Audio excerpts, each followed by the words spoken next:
Hello, Mother, darling. Oh, Mummy, Jewel, you look worried. What's the matter? Worried. I'm distracted, so I am. Yes, but you're like this every Monday morning. If I was a member of Parliament, I'd make a law to abolish Mondays, and I'd start the week on a Saturday. Why, are you short again? Short. Look at this. I owe 3 weeks' rent, 17 shillings to the tallyman, 14 bob to the greengrocer, and if I don't pay me arrears that I owe for years, my polish will lapse and I'll collapse. Then there's the butcher. Oh, I wish they'd make money out of elastic. Why, Mother? So that it would stretch and then I could make both ends meet. Now, don't get excited. Just tell me, how much money have you got? 30 shillings all but. All but what? 29 and 11 pence. And daughter, 29 and 11 pence from 30 shillings leaves me getting scraps from the butcher, a sour loop from the milkman, and raspberries from the greengrocer.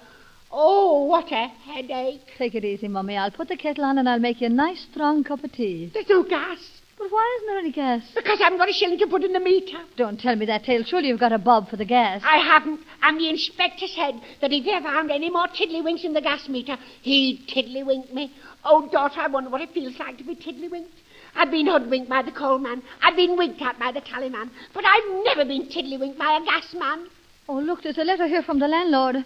It's not so good. He said he's going to turn you out if you don't pay your rent. Turn me out? Turn me out? He can't turn me out. I've got a rent book, I have. I've had this rent book 25 years and there isn't a mark in it. How do you get yourself into this pickle, Mother? What do you do with all your money? I don't know. Oh, you don't know. You must know. You've got to check up. How much do I allow you? I don't know. You don't know? No, because you make me an allowance on Friday. But on Saturday you borrow it back and spend it before I have time to count it. But we can't live like this, Mother. Something will have to be done. How much have you got in the post office? Now, wait a minute. How did you know I'd anything in the post office? I found your book. I wasn't nosy parkering. I wasn't looking for it. But as you know, daughter, every August I make your bed.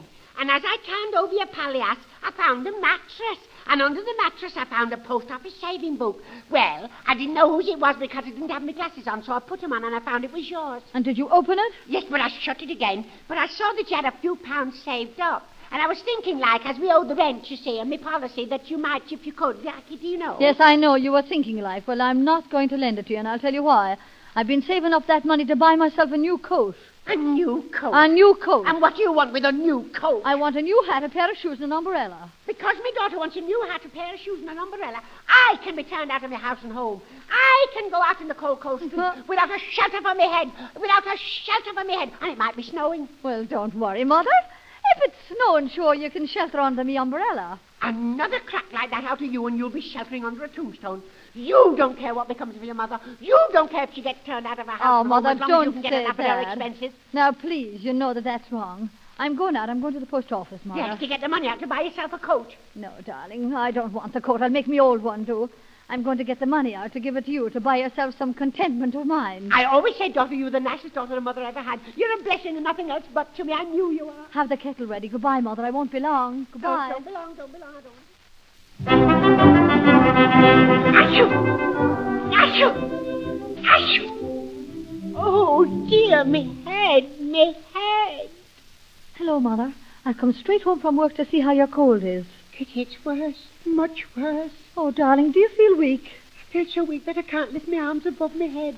And it's the same with my legs. Put your tongue out and let me have a look at it. Oh, I daren't put it out. I'd never have the strength to put it back in again. I'm going to die. I'm going to kick the bucket. You shouldn't be talking like that, Mother. You know very well you're not going to die. You can't die. Of course I can die. It's my own dying. I can die if I want to, can't I? I don't know what you're making such a fuss about, Mother. You don't look sick at all. If I look as bad as I feel, I must look off. No, you wouldn't. You know I wouldn't tell you a lie, Mother. Here, have a look at yourself in this mirror and see how you look. Well, I'm surprised.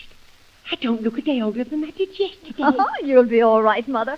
The doctor's ordered you to change the climate. The only change of climate I can afford is a weather report. You know, you should have a hot drink, Mother. That's a good idea, Dorothy. That's the only thing that'll do me any good, a hot drink. Darling, would you like a drink of hot milk? There's nothing I should like worse. Well, if you won't eat anything and you won't let me make you a hot drink, you know, you'll never get well. Well, there is a hot drink that my mother used to cure her cold with. But you'd have to be so carefully prepared. Oh, never mind. I'll do without it. I wouldn't put you to any trouble, Doctor. Oh, you know it's no trouble at all in the world. As long as you get better, I'll do anything for you. Thank you, Doctor. Now, get that big tumbler off the top shelf. Do you mean this one, Mother? Yes. Fill it full of hot water to warm the tumbler. Wait a minute, Mother. Okay, there you are. Now, while it's warming, just get that half bottle of whiskey that's in the cupboard in the parlour, will you? You know, that bottle of whiskey that I keep just for an emergency. You know, Mother, I think whiskey is your only comfort. Oh, it isn't. I can drink beer when I want to. Does whiskey improve with age? Yes, the older I get, the better I like it. Now, the hot water's in the tumbler. What do I do for you next? Empty the hot water out of the tumbler. Now get a dishcloth, a dry one, and wipe the tumbler carefully inside and out, as it is very dangerous for a sick person to drink out of the damp glass. I've dried it for you, Mother. Put the whiskey into the tumbler. All of it? Oh, no, but nearly all. Okay. Now let 3 lumps of sugar come slowly together. And now what? Now stand the tumbler that has the whiskey in it in that pot of hot water on the stove. Cut a lemon and squeeze a few drops of the juice. Into the whiskey? No, onto that ink stain on the kitchen tablecloth. Rub a piece of the peel on the outside of the glass. Now stir it. Oh, gently, daughter. Gently does the trick. All right, Mother. Now take the whiskey out of the pot and put 2 teaspoonfuls of boiling water into the whiskey. 2 teaspoonfuls of boiling water? I said 1, you're not listening. There you are. Put a dishcloth round the tumbler so that it won't burn me hands and bring it to me.